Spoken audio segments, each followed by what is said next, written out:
உள்ள ஜோதிட அன்பர்களுக்கு மோசஸின் இனிய புத்தாண்டு நல்வாழ்த்துக்கள். இந்த ஆங்கில புத்தாண்டு பார்த்தீங்கன்னா வியாழக்கிழமை ரோகிணி நட்சத்திரம் பிறக்குது. ஸோ இந்த புத்தாண்டு எப்படி இருக்கும் அப்படின்றத சும்மா ஒரு அனலைஸ் பண்ணுவோம். ஏன்னா இந்த புத்தாண்டு பார்த்தீங்கன்னா 1/1/2026 இது மொத்த கூட்டுத்தொகை பார்த்தீங்கன்னு வச்சுக்கிங்களேன் 3ஆம் நம்பர். ஸோ இந்த வருடத்தோடைய கூட்டுத்தொகை பார்த்தீங்கன்னு வச்சுக்கிங்களேன் 1ஆம் நம்பர் 10 சூரியனோட ஆதிக்கம். இந்த வருடம் வந்து சூரியனோட ஆதிக்கத்திலும் குருவோட தன்மையிலும் இருக்கு. ஏன்னா இந்த 2 கிரகமே பார்த்தீங்கன்னா மிகுந்த வலிமையான கிரகங்கள். ஒன்று ஆன்மீகத்தில் மிக உச்சமானது, இன்னொன்று பார்த்தீங்கன்னா அரசியலில் உச்சம். ஸோ அப்போ இந்த அரசியலுக்கும் ஆன்மீகத்துக்கும் ஒரு மிகப்பெரிய ஒரு போட்டி என்பது இருக்கும். அதே போல் என்னன்னாக்கா அரசியல் ஆன்மீக அரசியல் என்பதும் இந்த காலகட்டத்தில் மக்கள்கிட்ட வந்து கொஞ்சம் சிறப்பாக இருக்கும்னு சொல்ல முடியும். அந்த ஆன்மீகத்தால் நிறைய பிரச்சனைகளும் அரசாங்கத்துக்கு இருக்கும். ஆன்மீகம் சார்ந்த விஷயங்களில் நிறைய குழப்பங்கள், தேவையற்ற பிரச்சனைகளும் இந்த காலகட்டத்தில் இருக்கக்கூடிய ஒரு காலகட்டமாக. ஏன்னா ரோகிணி நட்சத்திரம் சந்திரனோட நட்சத்திரம் சுயசாரத்தில் இந்த வருடம் பிறப்பதனால விவசாயம் என்பது இந்த காலகட்டத்தில் ரொம்ப சிறப்பாக இருக்குன்னு சொல்ல முடியும். விவசாயம் மிக சிறப்பாக இருக்கும். குறிப்பாக என்னென்னாக்கா குழந்தைகளோட நலனை பேணி காப்பதற்காக இல்லை குழந்தைகளோட வெல்ஃபேருக்காக புதிய சட்டங்கள் எல்லாமே வரும். இந்த காலகட்டத்தில் என்னென்னாக்கா அரசாங்கத்தில் பார்த்தீங்கன்னா அதுவும் என்ன மத்திய மாநில அரசாங்கம் இரண்டும் ஒன்று இணைந்து குழந்தைகளுடைய மேம்பாட்டுக்காக ஏதாவது ஸ்கீம்ஸ் குழந்தைகள் ஏற்கனவே ஜெயலலிதா அம்மா பீரியடில் தொட்டில் குழந்தை திட்டம் மாதிரி இந்த காலகட்டத்தில் குழந்தைகள் எதிர்கால நலன் பாதுகாப்புக்காக சில சட்டங்களை உருவாக்கக்கூடிய வாய்ப்புகள் இருக்கு. ஏன்னா காஸ்மெட்டிக் திங்ஸ்ல ஏதாவது ஒரு பிரச்சனைகளை சந்திச்சு காஸ்மெட்டிக் திங்ஸ்க்கு ஒரு ரெகுலேட்டர் ஆக்ட் ஏதாவது வரும். ஏன்னா நிறைய பார்த்தீங்கன்னா இந்த ரசாயன கலப்பால நிறைய பிரச்சனைகளை உருவாக்கக்கூடியது. அதனால என்னன்னாக்கா நிறைய பேருக்கு இந்த ஹியூமினிட்டி டெஃபிஷியன்சி வரக்கூடிய வாய்ப்பு இருக்கு. ரசாயன கலப்பால நிறைய பாடியில் பார்த்தீங்கன்னா விஷத்தன்மைகள் வந்து அதிகரிக்கக்கூடிய வாய்ப்பு. அதனால என்னன்னாக்கா இந்த காலகட்டத்தில் காஸ்மெட்டிக் திங்ஸ்ல கொஞ்சம் கவனம் தேவை. மருந்து சார்ந்த விஷயத்தில் அந்த ரசாயன கலப்புகள் அதிகமாக அந்த விஷத்தன்மை, அதாவது குறிப்பாக என்னன்னாக்கா அந்த ஹியூமினிட்டி சார்ந்த விஷயம் சொல்லுவாங்கள்ல, ஊட்டச்சத்து மருந்துகள் இல்லை நமக்கு இம்யூனிட்டி அதிகமாக்கக்கூடிய விஷயங்களில் பார்த்தீங்கன்னா ஏதாவது ஒரு ரசாயன கலப்பால் சில பாதிப்புகள் எல்லாமே உருவாகும். அதனால் அதை ரெகுலேட்டர் பண்ணக்கூடிய சில விஷயங்கள் குறிப்பாக தமிழ்நாட்டில் கண்டிப்பாக இந்த மருந்து கட்டுப்பாட்டுக்காக ஒரு வாரியம் இல்லை அதுக்கான ஒரு சிறப்பு விஷயங்கள் அமைவதற்கான வாய்ப்பு இருக்குது. மேலும் பார்த்தீங்கன்னா இந்த காலகட்டத்தில் என்னன்னாக்கா ஏதாவது ஒரு ரயில் விபத்துக்கள் மாதத்தில் பார்த்தீங்கன்னா ஒரு ஏப்ரல் மே மாதத்தில் ஏதாவது ஒரு ரயில் விபத்துக்கள் சந்திக்கிற வாய்ப்பு இருக்குது. ஸோ ட்ரெயினில் ஏதாவது ஒரு எலக்ட்ரிக்கல் ஃபயர் ஆக்சிடென்ட் இந்த மாதிரி ஏதாவது ஒரு நிகழ்வு வந்து இந்த காலகட்டத்தில் நடக்கும். அதனால் என்னென்னாக்கா ரயில்வே துறை இப்போவே வந்து அதுக்கான ஒரு முன்னெச்சரிக்கை. ஏன்னா அதிவேகமாக அதுவும் என்னென்னாக்கா அதிவேகமாக பயணிக்கக்கூடிய ரயிலில் தான் அந்த விபத்து என்பது ஏற்படும். ஸோ மேலும் என்னென்னாக்கா நிறைய இந்த காலத்தில் பிஸ்னஸ் முதலீடுகள் வரும். நிறைய பேர் இன்வெஸ்ட்மெண்ட் பண்ணுவாங்க. புதிய தொழில் முனைவோர் அதிகமாகுவாங்க இந்த காலகட்டத்தில். நிறைய பேர் எனக்கு தொழில் முனைவோர் பட்டியல்னா நிறைய பேர் வேலைக்கு போயிட்டு காட்டிலும் நம்ம ஒரு பிஸ்னஸ் பண்ணலாமான்ற எண்ணங்கள் வந்து இந்த காலகட்டத்தில் அதிகமாக இருக்கும்னு சொல்ல முடியும். தங்கம் வந்து விலை வந்து குறையவே குறையாது, விலை வந்து ஏறிக்கிட்டே தான். ஏன்னா தங்கத்தின் விலை ஏறுமுகமாக தான் இருக்கும். ஸோ அது கிரகங்களை காட்டிலும் என்னன்னாக்கா அது வந்து கமாடிட்டிக்குள்ளே போனதில் தங்கம் விலை ஏற்றம் தான் இருக்கும். ஸோ அதனால் தங்கத்தின் மேலே மக்களுக்கு ஈர்ப்பும் அதிகமாக தான் இருக்கும். ரியல் எஸ்டேட் துறை வந்து கொஞ்சம் நல்லா இருக்கும். ரியல் எஸ்டேட் துறையில் வந்து மத்திய மாநில அரசுகளுமே அதில் இருக்கக்கூடிய அந்த ரெஸ்ட்ரிக்ஷன்ஸை வந்து கொஞ்சம் குறைத்து இந்த கட்டுமான துறை ரியல் எஸ்டேட் துறையில் வந்து ஒரு வளர்ச்சியான ஒரு பாதை என்பது இருக்கும். டெக்னாலஜி வளர வளர அதை அழிக்கக்கூடிய ஆற்றல், அதனால் பிரச்சனைகளை மக்கள் சந்திக்கக்கூடிய விஷயமும் இருக்கும். பிரச்சனையும் இருக்குது டெக்னாலஜியில் பார்த்தீங்கன்னா நிறைய. ஏன்னா இப்போவே பார்த்தீங்கன்னா டெக்னாலஜியில் வந்து ஆதார் கார்டை கொடுத்தா ஆட்டையை போட்டுறாங்களே, அது மாதிரி வந்து வளர்ச்சியும் ஒரு சைடு இருக்கும். அதில் இருக்கக்கூடிய பிரச்சனைகளை கையாளுவதில் அரசாங்கம் வந்து ரொம்ப திணறும்.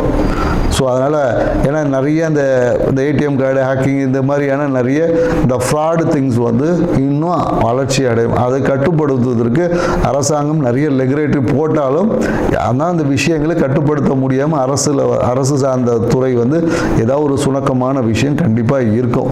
ஆண் குழந்தைகளின் பிறப்பு விகிதம் கொஞ்சம் அதிகமாக இருக்கும். ஆண் குழந்தை குழந்தைகள் இந்த வருடத்தில் அதிகமாக பிறப்பாங்க. இந்த புத்தாண்டு என்பது மக்களுக்கு ஒரு வளர்ச்சியை கொடுத்தாலும் பொருளாதார புழக்கத்தை ஏற்படுத்தினாலும் எல்லாமே கடன் வாங்கி போகக்கூடிய விஷயமா தான் இருக்கு. ஸோ அதனால மக்கள் தங்களுடைய கையிருப்புக்கு ஏற்ற மாதிரி கடன் வாங்கி உங்களுடைய வாழ்க்கையை அமைச்சுக்குங்க.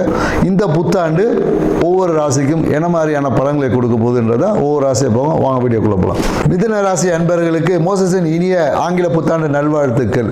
ஸோ இந்த ஆண்டு மிதுன ராசிக்கு என்ன மாதிரியான அற்புதமான பலன்களை கொடுக்குன்னு ஆவலோடு எதிர்காத்திருக்கிற நேயர்களுக்கு இந்த ஆண்டு உங்களுக்கு அற்புதமான பலன் இருக்கு என்பதை உறுதியாக சொல்ல முடியும். ஏன்னா ராசி அதிபதியான புதன் பகவான் பார்த்தீங்கன்னா ராசிக்கு 7ஆம் இடத்துல இருக்கு, அதுவும் குருவோட வீட்டில் இருக்கார். ஸோ அப்போ குரு பார்த்தா கோடி நன்மைகளோட இந்த ஆண்டு என்பது உங்களுக்கு தொடக்கமாக இருக்கு. இந்த ஆண்டின் தொடக்கத்திலே பார்த்தீங்கன்னா உங்களுக்கு ஒரு வீடு இல்லை 2 வீடு வாங்கக்கூடிய ஒரு வாய்ப்பு என்பது இருக்கு. ஸோ ஒரு வீடை வாங்குவீங்க, அதை வாங்கி மறுபடியும் இன்னொரு வீடை வாங்கக்கூடிய ஒரு வாய்ப்பு என்பது இந்த காலகட்டத்தில் உங்களுக்கு இருக்கு என்பதை நீங்கள் இது பண்ணலாம். ஸோ அதே போல் என்னக்கா சில பேர் வீடு கட்டிட்டேங்க என்னங்க பண்ணுவீங்கன்னா வீடு மேலே இன்னொரு வீடை கட்டுவீங்க. அவ்வளோதான். இந்த வருஷம் என்னன்னாக்கா உங்களுக்கு அபரிவிதமான, அதுவும் என்னன்னாக்கா கலைத்துறையில் இருக்கக்கூடிய மிதுன ராசிக்காரங்களாக தான் வச்சுக்க இந்த காலகட்டங்கள் புதிய பட வாய்ப்புகள் வரும். அரசியலில் இருக்கீங்களா, கண்டிப்பாக நீங்கள் அரசியலில் ஒரு ஜொலிக்க போகிறீங்க. அது நீங்கள் மத்திய அரசாக இருந்தாலும் சரி, மாநில அரசாக இருந்தாலும், எந்த அரசியலில் நீங்கள் இருந்தாலும் கண்டிப்பாக மிதுன ராசிக்காரர்கள் இந்த காலகட்டத்தில் ஜொலிக்க போகிறீங்கன்னா கண்டிப்பாக உங்களுக்கு அரசியல் எதிர்காலம் சிறப்பாக இருக்கிறது. அதே போல் நிறைய பெரிய தலைவர்கள் இல்லைன்னா உயர் அதிகாரிகள் இவங்களுடைய நட்பு உங்களுக்கு ஏற்பட போகுது. இந்த காலகட்டத்தில் கண்டிப்பாக மிதுன ராசிக்காரங்களை சுற்றி ஒரு பெரிய தலைவர்களுடைய நட்பு இல்லை அரசியல் தொடர்பு, பெருந்தலைவர் சொல்லுவாங்க இல்லையா, ஸோ அரசியலே மிக உச்சத்தில் இருக்க பெரிய தலைவர்களோட அந்த உறவு என்பது இந்த காலகட்டத்தில் வலுப்பெறும். ஸோ உங்கள் பேரில் எல்லாமே ஒரு நல்ல அபிப்பிராயம் ஏற்படும். அது நிறைய பேர் என்னன்னாக்கா இந்த காலகட்டத்தில் என்ன பண்ணுவாங்கன்னா ஒரு வாழ்க்கை துணை பேரில் புதிய தொழில் தொடங்கக்கூடிய வாய்ப்பு எல்லாம் இருக்குது. வீடை என்ன பண்ணுவாங்க பொதுவாக என்னன்னாக்கா மிதுன ராசிக்காரங்க அவங்க பேரில் வாங்க மாட்டாங்க, உடனே என்ன பண்ண என் மனைவி பேரில் வாங்கலாம் அப்படின்ற ஒரு எண்ணம் எல்லாமே இந்த காலகட்டத்தில் ஏற்படும். ஏன்னா நம்ம பேரில் வாங்கினா ஏதாவது ஆகிடும். ஏன்னா மிதுன ராசி காற்று ராசியாக இருக்கிறதுனால எப்பொழுதும் ஒரு குழப்பத்திலே இருக்கும். என் பேரில் வாங்குறதா இவங்க பேரில் வாங்குறதா அவங்க பேரில் வாங்குறதான்னு சொல்லிட்டு. நீங்கள் உங்கள் பேரில் வாங்கினாலும் சிறப்பாக தான் இருக்க போகுது, உங்கள் மனைவி பேரில் வாங்கினாலும் சிறப்பாக தான் இருக்க போகுது. அதே போல் எனக்கு மிதுன ராசிக்காரர் இந்த காலகட்டத்தில் அவங்க வாழ்க்கை துணை பேரில் பார்த்தீங்கன்னா இல்லை கணவனா மனைவி இல்லை நண்பர்களோடு சேர்ந்து புதிய தொழில் தொடங்கக்கூடிய வாய்ப்புகளும் உண்டு. அதே போல் என்னன்னாக்கா பொருளாதாரம் சார்ந்த விஷயத்தில் எதிர்பார்த்த நன்மைகள் என்பது உங்களுக்கு அபரிவிதமாக இருக்குது. ஏன்னா இந்த காலகட்டம் என்னன்னாக்கா எப்பொழுதும் மிதுன ராசிகளோட ஆன்மீகம் ரொம்ப சிறப்பாக இருக்கும். எல்லாத்தையும் கேட்டுட்டு கடைசியாக தனக்கு பிடிச்சதை மட்டும் செஞ்சு போகிற ராசி தான் இந்த மிதுன ராசி. ஏன்னா அப்படியே ஒன்றும் தெரியாத மாதிரி கேட்பாங்க, எனக்கு என்ன இது எது அப்படின்னு கேட்டுட்டு அவங்க கடைசியாக பார்த்தீங்கன்னா யார் சொன்னதையும் கேட்டிருக்க மாட்டாங்க. அவங்களுக்கும் தனி ஃபார்முலா ஒன்று வச்சு கடைசியில் அதை தான் பண்ணுவாங்க.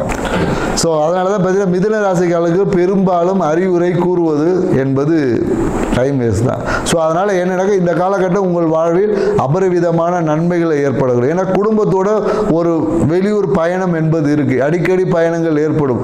நிறைய பேர் என்ன பண்ணுவாங்கன்னா இந்த காலகட்டத்தில் நிறைய விவசாய இடங்களை வாங்குவாங்க, விவசாய இடங்கள் மேலே இன்வெஸ்ட்மெண்ட் செய்வாங்க, ஒரு முதலீடுகளை செய்வதற்கான வாய்ப்புகள் இந்த காலகட்டத்தில் உருவாகும். மேலும் பார்த்தீங்கன்னா இந்த காலகட்டம் எப்படின்னா உங்களுக்கு எதிர்பார்த்த நட்பு வட்டம் என்பது பெருகும். ஏன்னா நட்பு வட்டத்தில் இருக்கக்கூடிய பெரிய விவிஐபிஸோட சவகாசம் இருக்கும்போது உங்களோட பொருளாதார நிலை வாழ்க்கை நிலை என்பது மாறக்கூடிய வாய்ப்புகளாக இருக்குது. ஆனால் என்னன்னாக்கா எப்பொழுதும் அதிகமான வேலை இருக்கும். இந்த காலகட்டம் என்ன பண்ணுவாங்கன்னா நிறைய பேர் நிறைய வேலை கொடுப்பாங்க, ஒன்றுக்கு மேற்பட்ட வேலைகளோட ஒரு அழுத்தம் என்பது இருக்கும். என்னடா இது வேலை செய்ய, அதான் சொல்ல இரவு பகல் பார்க்காம வேலை செய்யக்கூடிய, அதனால என்னன்னாக்கா உடல் சார்ந்த விஷயத்தில் கொஞ்சம் உபாதைகளும் வரும். ஸோ அதையும் மிதுன ராசிக்காரர்கள் கொஞ்சம் கவனத்தில் எடுத்துக்கணும். அதுவும் என்னன்னா இந்த காலத்தில் பார்த்தீங்கன்னா உங்களுக்கு அந்த முதுகு தண்டு சார்ந்த பிரச்சனைகள் ஏற்படும். தூக்கமின்மையால் முதுகு தண்டில் பார்த்தீங்கன்னா ஜாயிண்டில் எங்கேயோ இங்கே பிடிக்குது, L4 L3 பெயின் அப்படின்னு சொல்லி நிறைய மிதுன ராசிக்காரர்கள் மருத்துவ சிகிச்சை செய்ய போகிறீங்க. ஸோ மருத்துவத்திற்காக ஒரு அணுகக்கூடிய ஒரு வாய்ப்பும் இருக்குது. ஸோ இந்த காலகட்டம் உங்கள் பேச்சு ரொம்ப கவனமாக இருக்கணும். ஏன்னா நேரத்துக்கு ஏற்ற மாதிரி ஒரு நாள் பேசி இருந்திருப்பீங்க, இப்போ அப்படிலாம் பேசக்கூடாது. சரியான விஷயத்தை பேச பழகிக்குங்க. நீ ஏன்னா வச்சுக்கீங்களே எல்லாத்தையும் மறைச்சியே பேசி பழகக்கூடாது. ஒரு விஷயத்தை நேரடியாக சொல்ல கற்றுக்குங்க. ஏன்னா நேரடியாக சொல்வதற்கு இது பண்ணி ஒரு விஷயத்தை சுற்றி வளைச்சி சொல்லும் போது அது பல பேருக்கு புரியாமையே போயிடும் நீங்கள் என்ன சொல்ல வரீங்கன்ட்டு.